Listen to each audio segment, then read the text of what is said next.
Përshëndetje Bërqapë, do bëjmë një mesazh për ju. Dhe mesazhi juaj është simboli I zjarrit.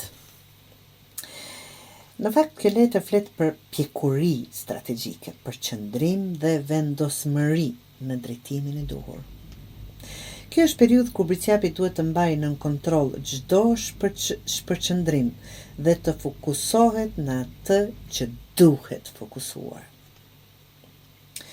Kjo letër tregon një fazë ku ke më shumë fuqi dhe ndikim se sa mendon.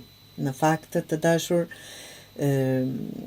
Bërqapër keni më shumë fuqi se sa mendoni, por kërkon ta përdorësh pak me mençuri dhe qartësi.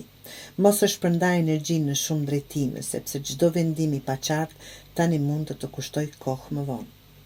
Në vend të reagimeve të menjëhershme, zgjidh planin, strukturën dhe qëndrueshmërinë. Në atë praktik do të thoshte kjo letër, në punë apo karrierë është koha të tregosh kompetencë, jo thjesht përpjekje, jep rezultatet që flasin vetë. Në financa shmang blerjet e nxituara ose rreziqet e panevojshme, përqendrohu te fitimet afatgjata. Në komunikim përdor qartësi dhe jo mbrojtjen. Fjalët e tua duhet të jenë të peshuara me qëllim dhe ndikim. Mos kërko të kontrollosh çdo gjë, mjafton të kontrollosh drejtimin dhe ritmin tënd për aty ku je nisur.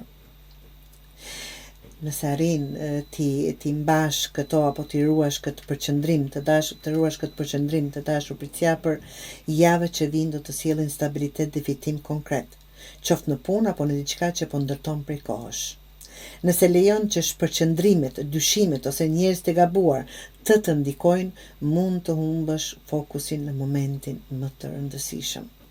Kjo është periudhë për strategji të qetë dhe veprime të mençura, jo për nxitim apo imponim. Çdo hap që bën tani, edhe I vogël qoftë ai, ka efekt afatgjat.